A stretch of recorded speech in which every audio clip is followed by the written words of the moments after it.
మొట్టమొదట స్థూల దేహము, సూక్ష్మదేహము, కారణదేహము. దాన్నే మనం జలం తాగడానికి నీళ్ళు పెట్టుకొని, ఒకవేళ మనం ఒక పద్ధతి పాటిస్తున్నటువంటి వాళ్ళు చిన్న గ్లాసులో కూడా నీళ్ళు పెట్టుకొని కూర్చోవాలి. సాధనకి ఇది సాధన. ది సైన్స్ ఆఫ్ మెడిటేషన్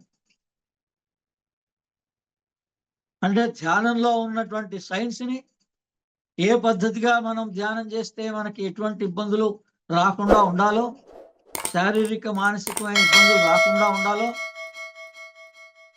ఈ మనం ధ్యానం చేస్తూ కూర్చుంటే మన సంసారాన్ని ఎవరు నడపాలి,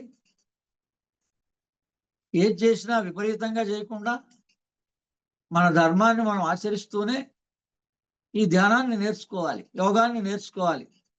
దాన్ని సైన్స్ ఆఫ్ మెడిటేషన్ అన్నారు. మనం ఏది చేసినా ఉధృతంగా చేసేసి దాని ఇబ్బందులన్నీ కూడా ఎవరి మీదనో నెట్టేస్తే లాభం లేదు. అసలు ఎందుకు చేస్తున్నాం ఇది, ఎంతవరకు సమంజసం, ఏ పనైనా మన గురించి మనం తెలుసుకోవడానికి ఏమన్నా సమయం ఇస్తున్నామా? మొట్టమొదటి బాధ్యత మనం ఎవరో తెలవాలి.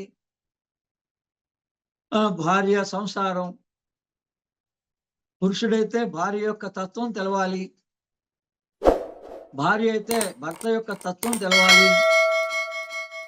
ఇది ఎవరిదో వేరే వాళ్ళ బాధ్యత కాదు. అంటే ఇది ఉష్ణతత్వమా, జలతత్వమా, వాయుతత్వమా? ఇదే వాత, పిత్త, కఫ. ఈ మూడు తెలుసుకోవడానికే గాయత్రి అనే పేరును వాడారు, గాయత్రి అనే మంత్రాన్ని వాడారు. కానీ దాన్ని లైఫ్ అంతా దాన్ని వాడుతున్నాం. కానీ ఈ మూడు తత్వాల గురించి మనకు అవగాహన లేదు, మనతో ఉన్న వాళ్ళ అవగాహన లేదు, మన పిల్లల గురించి అసలు అవగాహన లేదు.